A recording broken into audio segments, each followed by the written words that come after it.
no livro de 1 Reis 17, a partir do versículo 8. Então o Senhor disse a Elias: vá morar em Sarepta, perto da cidade de Sidom. Dei ordem a uma viúva que mora ali para lhe dar alimento. Elias foi a Sarepta. Quando chegou ao portão da cidade, viu uma viúva apanhando gravetos e lhe perguntou: pode me dar um pouco de água para beber, por favor? Então ela ia buscar a água. Ele lhe disse: traga também um pedaço de pão. Mas ela respondeu: tão certo como vive o Senhor, seu Deus, não tenho um pedaço sequer de pão em casa. Tenho apenas um punhado de farinha que restou numa vasilha e um pouco de azeite no fundo do jarro. Estava apanhando alguns gravetos para preparar esta última refeição e depois meu filho e eu morreremos. Elias, porém, disse: não tenha medo, faça o que acabou de dizer, mas primeiro faça um pouco de pão para mim, depois use o resto para preparar uma refeição para você e seu filho. Amém? Podeis sentar, queridos. Elias, ele foi um profeta de Deus em Israel, no Reino do Norte, e ele viveu numa época muito difícil, numa época em que havia um rei chamado Acabe, e esse rei era um rei idólatra, era um rei mau, que casou com Jezabel, também idólatra, também que realizava todo tipo de coisas terríveis que o Senhor abomina, e eles juntos prestaram culto a um deus pagão chamado Baal, que era um deus da fertilidade, e eles levaram Israel a pecar por meio da idolatria, que Deus não divide a sua glória com ninguém. Nós devemos honrar somente a Deus, porque só existe um único Deus, todos os outros são ídolos. Mas havia ali na nação de Israel, nesse momento, uma distância do Deus verdadeiro. Eles haviam se desviado do Senhor, e a palavra do Senhor vem então ao profeta Elias, no capítulo 17, lá no início do capítulo, você pode acompanhar na tua Bíblia, no 17:1, diz a palavra de Deus que por causa dessa circunstância, Elias então, ele é direcionado até o rei Acabe. Ele precisa dizer para ele que por causa do seu pecado, por causa da circunstância que ele causou e levou Israel a pecar, toda a nação vai sofrer, toda a nação vai ser repreendida, vai ser castigada por causa desse pecado. E ele diz assim, em 1 Reis 17:1, tão certo como vive o Senhor, Deus de Israel, a quem sirvo, não haverá orvalho nem chuva durante os próximos anos, até que eu ordene.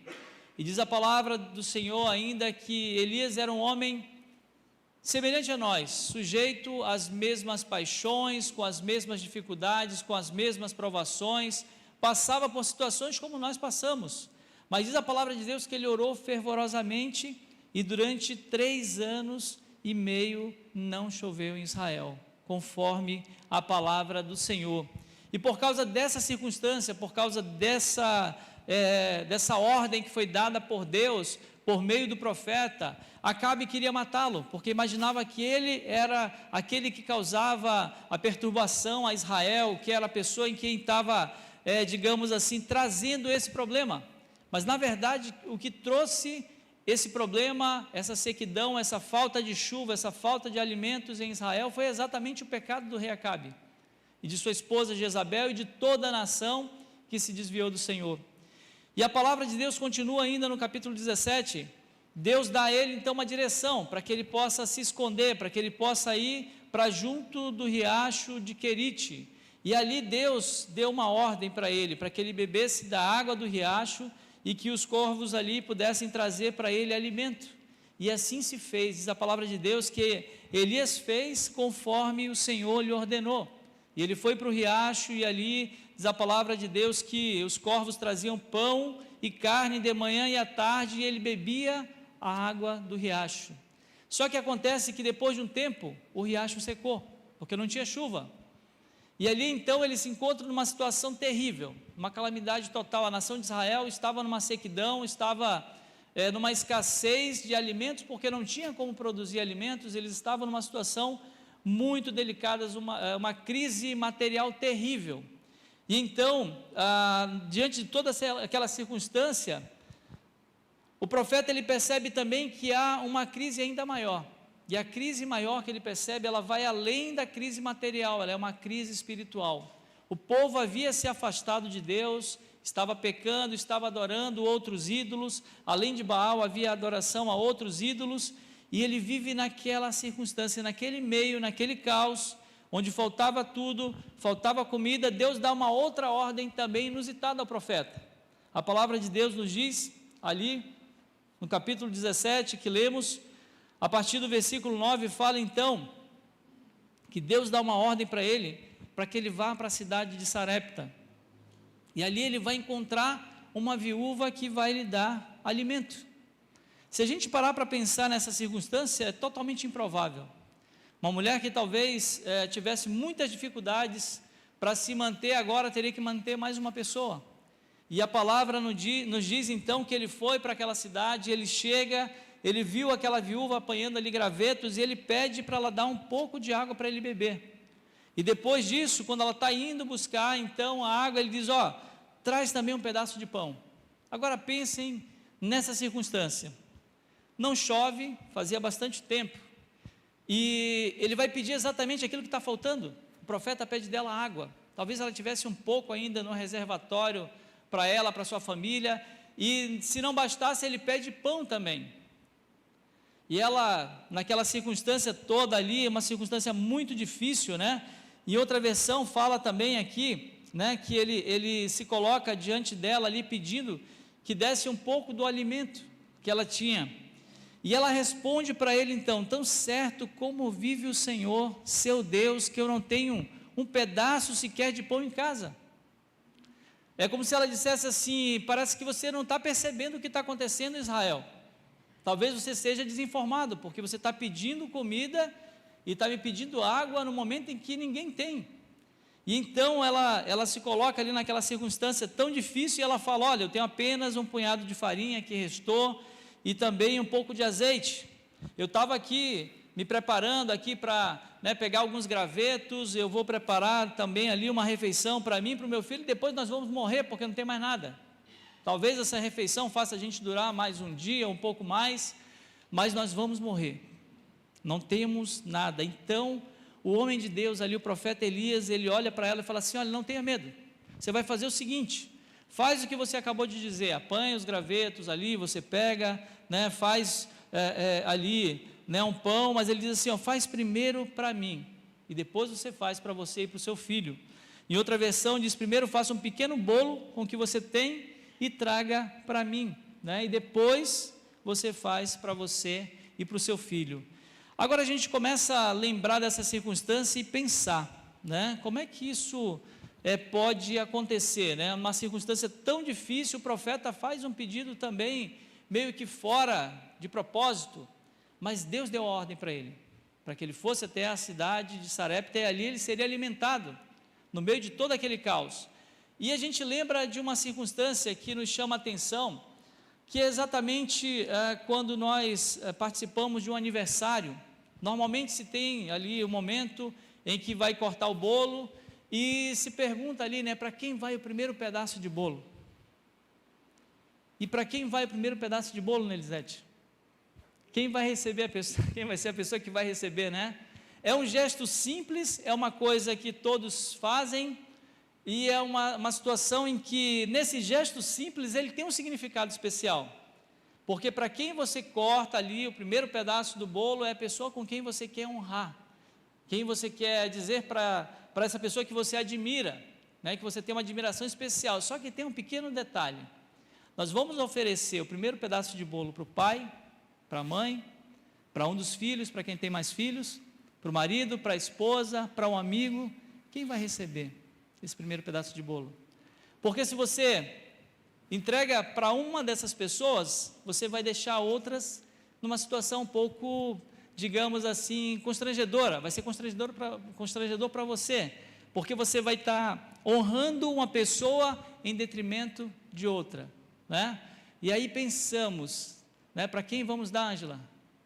Divide o bolo no meio e dá um pedaço para cada, Aí fica mais fácil. Mas a questão aqui é que se encontra aquela mulher muito mais difícil, é um caos extremo, é muito mais complicado do que simplesmente você dar o primeiro pedaço de bolo. Talvez alguém vai reclamar, mas diz, tá, e pega o bolo restante que sobrou, né? Mas nessa circunstância não. Nessa circunstância, aquela viúva, ela estava ali numa situação muito delicada, ela não tinha quase nada para comer, e ela fala que ela tinha um pouco de farinha, um pouco de azeite, não tinha mais esperança, ela ia apenas fazer exatamente isso, recolher ali alguns gravetos, ia preparar alguma coisa ali, um pão, em outra versão fala um bolo, e ela depois ia aguardar a morte. E nessa circunstância, quando parece que não pode piorar a situação, parece que não tem mais nada para acontecer, eis que surge um homem, né, e diz assim, olha, pega um pouco da tua água, que quase tu não tem mais, e traz também um pedaço de pão, ou um pedaço de bolo, dependendo da versão, traz um pouco lá para mim.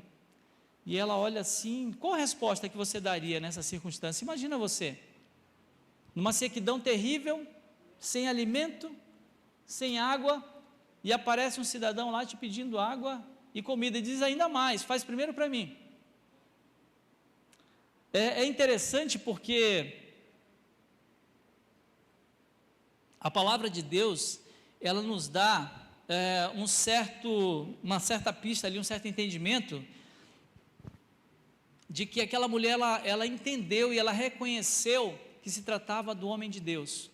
Ela fala, tão certo como vive o Senhor, seu Deus. Ela dá a entender que ela reconheceu que era um profeta, que era um homem de Deus, e diante daquela situação tão difícil, ela toma uma decisão que muda completamente a sua história, muda a sua vida, a vida da sua família. A única coisa que ela esperava era fazer a última refeição e morrer. Mas agora vem um homem e fala para ela exatamente isso, diz assim, não tema, não tenha medo, faça o que você está proposto a fazer, mas faça primeiro para mim, com o que você tem, e depois você faz para você. E ali a palavra de Deus nos traz então algo muito especial, nos traz o entendimento de que quando nós honramos a Deus primeiro, quando nós colocamos Deus em primeiro lugar, quando mesmo diante de uma circunstância tão difícil, a gente escolhe honrar o Senhor, Deus nos honra também, Deus honra nossas vidas. E a palavra nos diz então, ali no capítulo 17, a partir do versículo 15, diz que ela fez exatamente aquilo, né? Ela fez conforme Elias disse, conforme a palavra do profeta, e aconteceu que a comida durou todos os dias para Elias, para a mulher e para a sua família, pois a farinha na vasilha não se acabou e o azeite na botija não secou, conforme a palavra proferida, a palavra do Senhor proferida pelo profeta Elias. Sabe por quê, queridos? Sabe por que isso aconteceu? Porque o Senhor honra a sua palavra, e porque o Senhor honra aqueles que também o honram. Ela honrou a Deus, dando ali ao profeta a primeira parte, honrou ali, dando ao profeta ali o primeiro pedaço de pão ou de bolo, conforme a versão que nós temos, e ela fez exatamente aquilo que agrada ao Senhor, mesmo diante daquela circunstância tão difícil. E nós temos que entender que Deus é quem nos socorre, porque Ele é o socorro bem presente no tempo de angústia, e aquele tempo era um tempo de muita angústia, e ela escolheu, ela disse, eu sei que tem pouco, mas eu vou honrar o Senhor. Ela teve esse discernimento e esse entendimento, né? E eu não sei qual é a situação, qual é a crise que você está vivendo, não sei qual é a circunstância, se é uma crise financeira, uma crise espiritual, se tem relação de repente com a tua família, com a circunstância que você está vivendo, mas saiba que se você honrar Deus primeiro, Ele também vai te honrar, Ele também vai suprir as tuas necessidades e vai te abençoar. Ele é o mesmo Deus que agiu no passado e continua agindo hoje, Ele continua fazendo os mesmos milagres, mas há algo que nós precisamos entender, que há um princípio fundamental, que é exatamente observar que as primícias pertencem ao Senhor. A primeira parte, ela pertence ao Senhor, é uma forma de nós honrarmos o Senhor. Nós aprendemos isso com essa palavra, é que quando nós honramos a Deus em primeiro lugar, quando nós damos a honra ao Senhor, Ele depois também nos honra, porque nós reconhecemos a dependência dEle. E havia em Israel Deus estabeleceu ali um princípio, que era o princípio das primícias. eles deveriam entregar os seus primeiros filhos ao Senhor, apresentar ao Senhor, eles deveriam também entregar as primeiras crias dos animais, os primeiros frutos da terra, apresentar-lhe ao sacerdote, e Deus abençoava todo o restante. A palavra do Senhor em Provérbios, no capítulo 3, eu quero que você abra na sua Bíblia, 3, 9 e 10, fala desse princípio das primícias. Provérbios 3, 9 e 10 diz assim: honre o Senhor com todos os seus recursos e com seus primeiros frutos. E diz assim: de todas as suas plantações, os seus celeiros ficarão plenamente cheios e seus barris transbordarão de vinho. Amém? Há um princípio primeiro em honrar o Senhor, e depois Deus vai encher os teus celeiros. Primeiro honre ao Senhor. E aqui é um ensinamento muito especial para a gente, um ensinamento de que Deus está nos ensinando, está nos dando a direção de como devemos nos portar diante desse mundo. Nós não somos desse mundo, a palavra de Deus nos ensina, mas nós vivemos aqui, nós temos um tempo de vida aqui, e enquanto vivemos aqui, precisamos viver com sabedoria, e Deus, por meio da sua palavra, está nos dando essa direção, está nos dando esse entendimento de como devemos fazer. O pastor Luciano Subirá, ele escreveu acerca desse tema, dizendo o seguinte, que ao entregar ao Senhor as primícias da nossa renda, é dar-lhe honra, é distingui-lo, é demonstrar o lugar especial que Ele ocupa em nossas vidas. Deus quer ser o primeiro em nossas vidas, é exatamente a pessoa que vai receber o primeiro pedaço do bolo. Amém? É o Senhor que é digno de receber a primeira honra. E aí nós começamos a refletir sobre a nossa vida e pensar em que colocação, em que posição nós temos colocado o Senhor em nossas vidas. Se o Senhor deve ser o primeiro, devemos honrar o Senhor acima de todas as coisas. Como nós temos feito isso? De fato, nós temos colocado o Senhor como prioridade na nossa vida? O primeiro momento do nosso dia, as primeiras horas do nosso dia, com que nos dedicamos? Nós oferecemos ao Senhor esse primeiro momento por meio da oração, por meio da leitura da sua palavra. Nós buscamos o Senhor nesse primeiro momento, ou nós buscamos talvez fazer outras coisas? Muitas vezes nós fazemos a primeira coisa do dia, pegar nosso celular, responder as mensagens, talvez ler alguma notícia, e daí durante o dia nós vivemos toda a nossa rotina, e aí nós lembramos do Senhor, e tiramos um tempo às vezes correndo ali para orar, para ler alguma coisa. Quando fazemos isso? Mas a palavra nos ensina que devemos honrar primeiro o Senhor, a primeira parte do dia. Tire a primeira parte do dia para honrar o Senhor, e Deus vai te abençoar durante o teu dia inteiro. Experimente fazer isso, por meio da oração, por meio da leitura da palavra. E nós temos o entendimento de que essa lei das primícias, ela não ficou lá no Antigo Testamento, ela continua hoje, porque o mesmo Deus, que foi o Deus lá de Israel, lá do passado, Ele continua sendo o mesmo Deus hoje. A sua lei, ela não muda. Os princípios de Deus são eternos, nós precisamos compreender isso. Nós precisamos compreender que nós continuamos a servir o mesmo Deus. As festas, os rituais, os sacrifícios, eles foram para a nação de Israel no Antigo Testamento. Mas tem algo especial nisso tudo.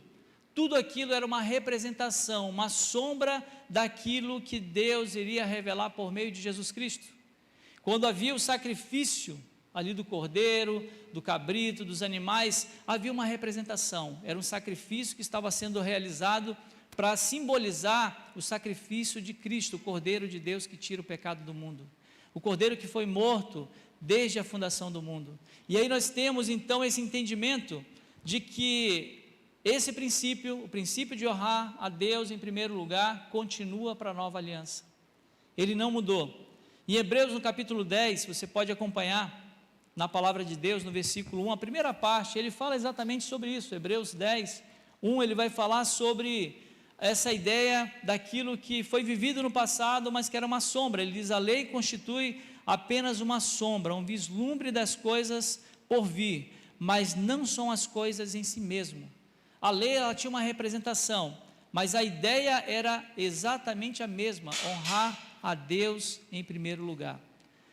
E como nós entendemos que o princípio de Deus, ele continua válido, não só não só foi válido no passado, mas continua valendo para a nova aliança, o Novo Testamento, ele continua trazendo isso para a gente. Nós podemos ler, por exemplo, em Romanos, no capítulo 11, versículo 16, o apóstolo Paulo, escrevendo aos Romanos, no capítulo 11, 16, ele diz o seguinte: e se forem santas, as primícias da massa, igualmente será santa a sua totalidade. Se for santa a raiz, também os ramos serão assim. Por quê, queridos? Quando nós honramos a Deus, dando a Ele a honra das primeiras coisas, Ele abençoa todo o resto, Ele abençoa nossas vidas. Quando nós entregamos a Deus os nossos filhos, Deus abençoa as nossas vidas e abençoa a vida deles, porque nós honramos o Senhor com aquilo que Ele nos deu. Se nós prestarmos atenção em tudo aquilo que oferecemos a Deus, tudo aquilo que entregamos a Ele, seja o nosso tempo, seja o dinheiro, seja os bens, seja o que for, nosso talento, tudo vem dEle. Nós apenas devolvemos ao Senhor como forma de gratidão. E ali nós entendemos então que isso, ao santificar a primeira parte, nós também santificamos todo o resto e Deus continua abençoando. Quando nós separamos a primeira parte para dar honra ao Senhor, que é merecida, Deus também nos honra. Nós colocamos Deus em primeiro lugar de importância. E quando nós fazemos isso, nós cumprimos o mandamento do Senhor mais importante, que amarás o Senhor teu Deus de todo o teu coração, de toda a tua alma, de todas as tuas forças, de todo o teu entendimento. Nós amamos o Senhor acima de tudo. E há uma ideia importante para a gente entender, que se o princípio das primícias de honrar o Senhor, ele não se extinguiu no Antigo Testamento, nós precisamos continuar fazendo isso hoje. Precisamos honrar a Deus em primeiro lugar. E da mesma forma em relação aos dízimos e às ofertas.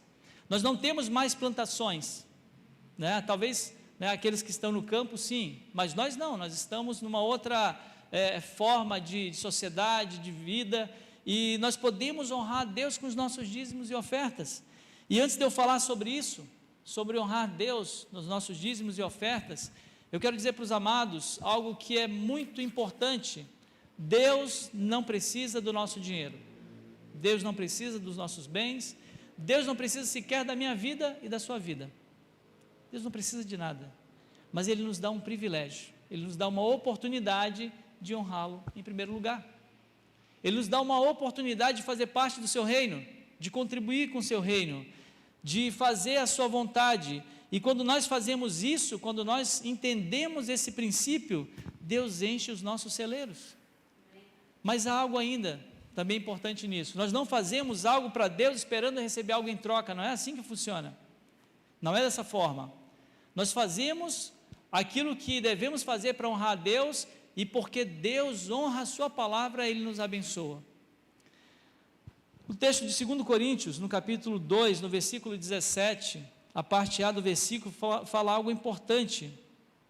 Nós não somos como muitos que fazem da palavra de Deus um artigo de comércio. Essa igreja, amados, a Igreja Batista Independente, ela não é uma igreja que prega a teologia da prosperidade. Nós não pregamos isso. Não é um princípio da nossa fé, mas nós pregamos que há um Deus, que quando você honra a Deus por meio dos dízimos e da oferta, conforme está na sua palavra, quando você coloca Ele em primeiro lugar na tua vida, em todas as circunstâncias, Ele te abençoa e te prospera.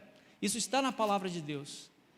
E se a gente começa a compreender e entender essa ideia de que quando eu cumpro a palavra de Deus eu prospero, a prosperidade não está no dizimar e no ofertar, não está naquilo que eu dou, naquilo que eu faço, em algum sacrifício, ela está na obediência à palavra de Deus, e assim você será bem sucedido.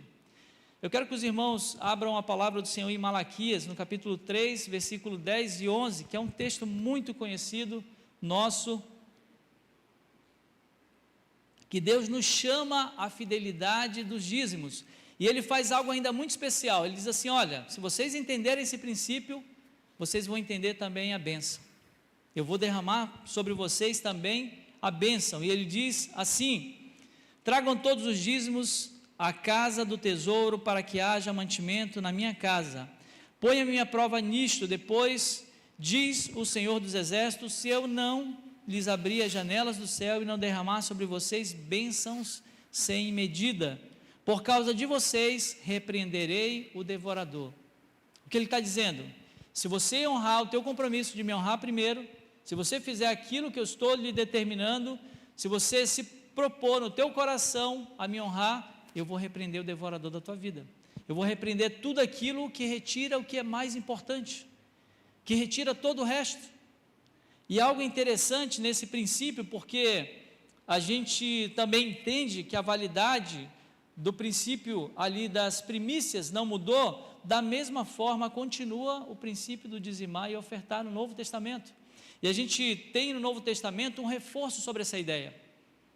A palavra de Deus nos diz em Mateus 23, no versículo 23, que Jesus, ele, diante ali dos mestres da lei, dos fariseus, ele diz o seguinte: por que vocês dão os dízimos da hortelã, do endro, do cominho, e desprezam os preceitos mais importantes da lei, a justiça, a misericórdia e nessa versão a fidelidade? E ali ele diz, vocês devem praticar todas essas coisas. Ele está dizendo, continuem dizimando, continuem fazendo o que vocês fazem, devem praticar essas coisas sem omitir aquelas. Você deve praticar o ato da bênção de dizimar e ofertar, mas também cuidem para que vocês possam também atender à justiça, à misericórdia, à fidelidade ou à fé, em outra versão.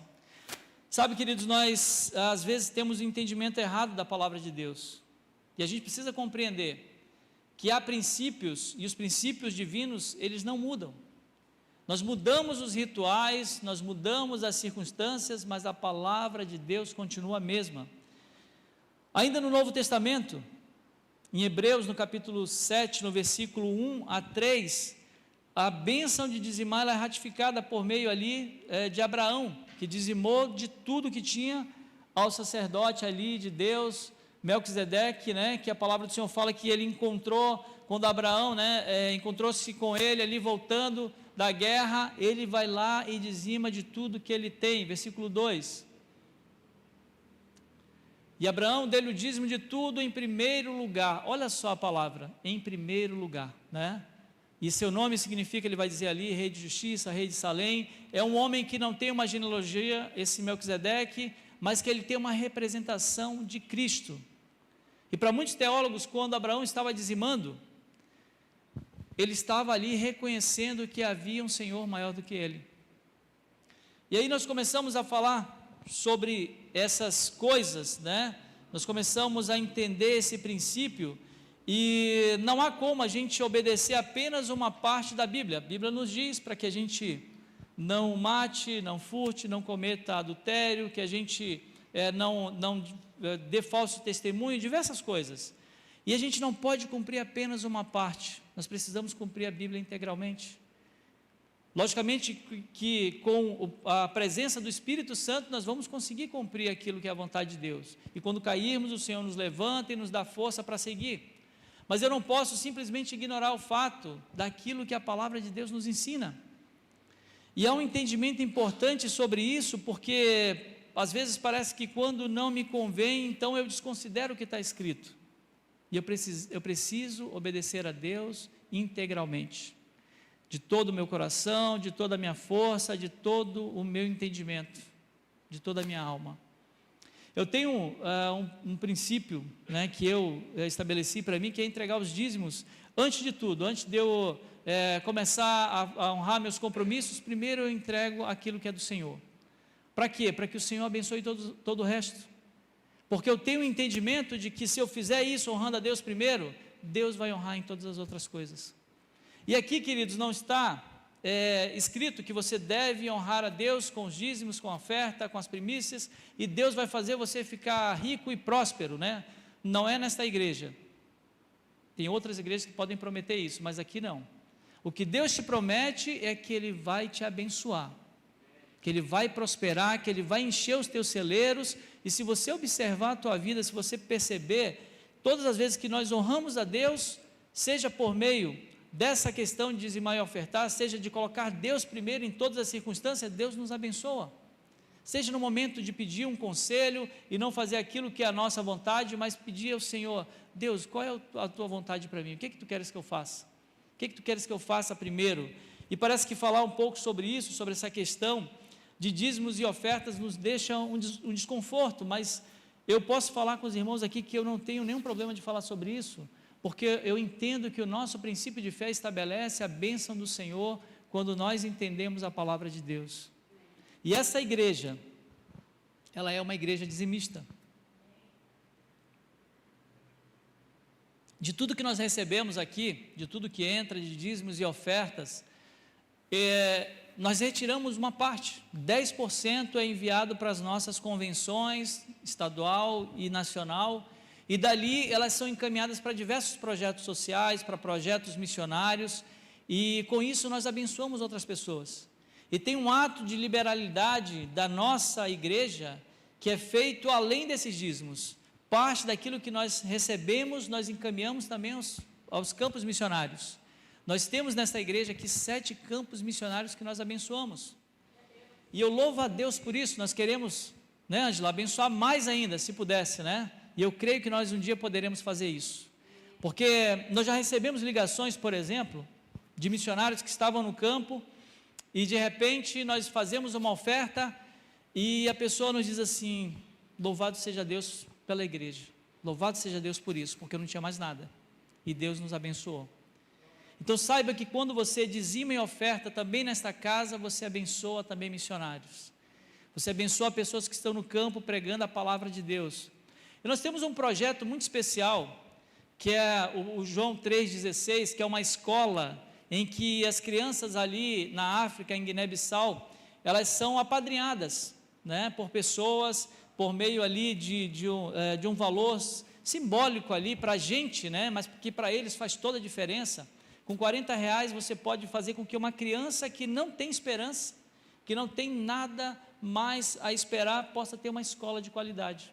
E ali eles vão aprender também todo o conhecimento, e vão aprender também a palavra de Deus. E ali, quando nós ofertamos com R$50, eles têm ainda mais, né, um atendimento melhor, tem alimentação. E quando nós ofertamos 60, eles têm todo o uniforme completo, e eles têm uma qualidade de vida, eles têm uma esperança para suas famílias. E eu louvo a Deus, porque de todas as crianças desse projeto, esta igreja é onde há mais padrinhos.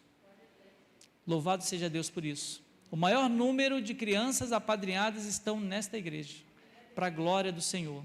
Isso nos dá um orgulho, né, no Senhor maravilhoso, de saber que nós compreendemos isso. Queridos, e nós temos essa oportunidade de honrar a Deus em todas as coisas, e nós tínhamos desde sempre, essa igreja é uma igreja missionária, que nasceu de missões e que prega missões, e nós sempre tivemos o propósito de ofertar no mês de missões em setembro, sempre fizemos isso nessa igreja, mas nós chegamos ao entendimento, quando Deus nos tocou, para não fazer isso só uma vez no ano, mas fazer todos os meses. E quando nós mudamos aumentamos esse investimento em missões, Deus prosperou ainda mais a nossa igreja. E qualquer um dos irmãos que são do conselho eclesial, do conselho fiscal, da diretoria, se eu abrisse a oportunidade para falar daquilo que Deus tem feito, eles poderiam falar e ratificar da bênção de Deus. E nós não fizemos isso, nós não ofertamos aos missionários, não fizemos isso porque esperamos que Deus nos abençoe. Eu vou entregar a Deus esperando que Deus me dê alguma coisa. Se for dessa forma, a gente nem faz, porque a gente quebra o princípio é honrar, é entregar, porque nós entendemos que nós somos gratos. O ato de dizimar e ofertar é uma gratidão ao Senhor, um ato de fidelidade e de gratidão, dizer: Senhor, obrigado, obrigado, e eu confio em Ti. De fato, como eu disse ali, Deus não precisa dos nossos dízimos, não precisa da nossa oferta, mas a igreja precisa, os campos missionários precisam. Nós temos muitas necessidades, e isso, quando nós compreendemos, nós fazemos de forma a honrar o Senhor. E Deus, quando nós honramos ali, né, ofertando, dizimando, colocando Ele em primeiro lugar, Ele também nos honra, Ele abre as janelas do céu, a palavra de Deus nos diz, Ele também nos derrama uma bênção sem medida, e Ele enche os nossos celeiros. Há uma coisa extraordinária nisso. Se eu fosse abrir também aqui para testemunhos pessoais, daquilo que Deus tem feito na vida daqueles que entenderam esse princípio, certamente nós teríamos muita bênção para contar, muitas coisas daquilo que Deus tem feito.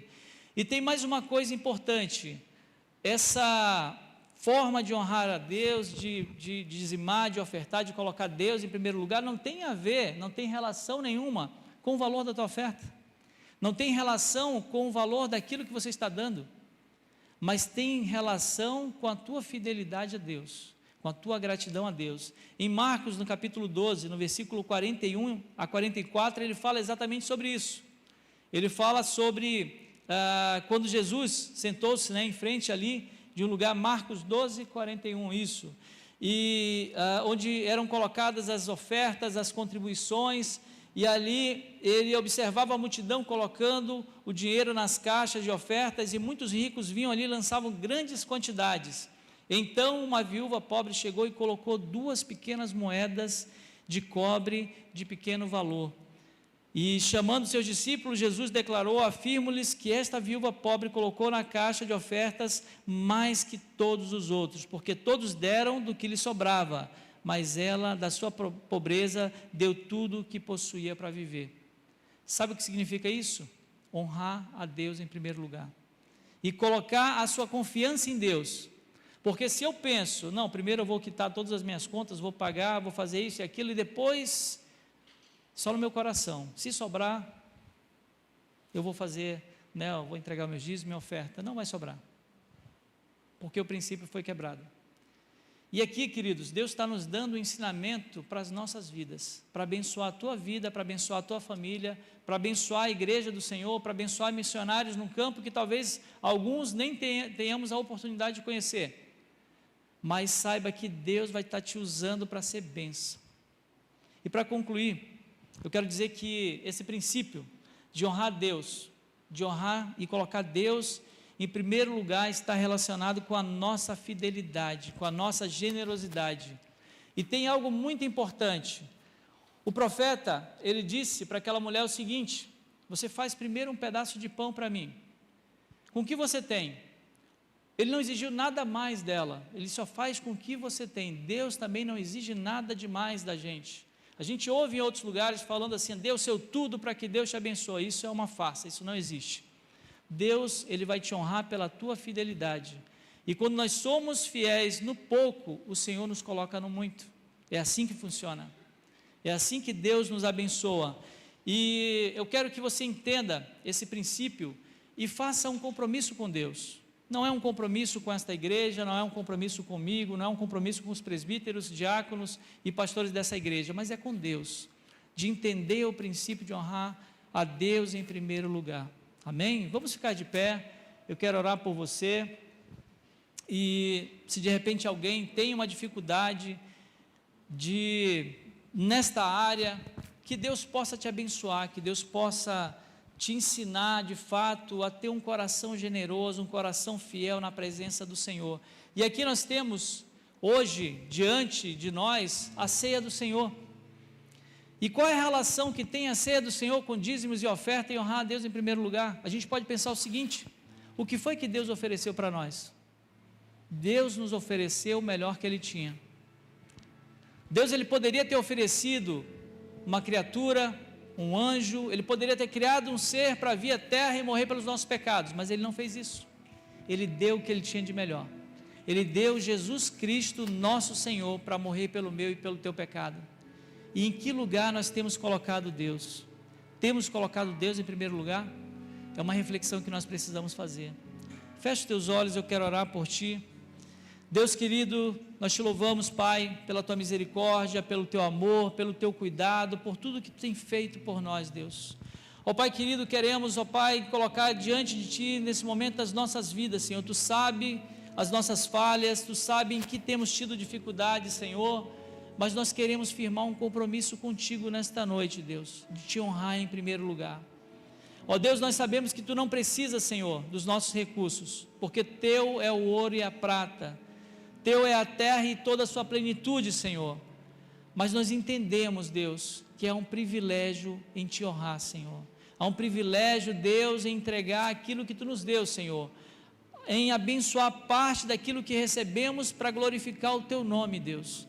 E eu te peço, Senhor, em nome de Jesus, Senhor, abençoa, Deus, a tua igreja, Pai, abençoa os teus servos, Senhor, abençoa cada família aqui representada, Deus, abre portas de emprego, Senhor, prospera na vida financeira, prospera as suas empresas, prospera na vida emocional, Senhor, prospera, Senhor, dando cura, prospera abençoando os relacionamentos, Deus, ó Pai querido, e que em nome de Jesus, Senhor, esta igreja possa experimentar, Deus, de uma forma especial da Tua prosperidade, Deus, da prosperidade que vem do alto, Pai, em nome de Jesus, nós te louvamos, Senhor, e te agradecemos, amém.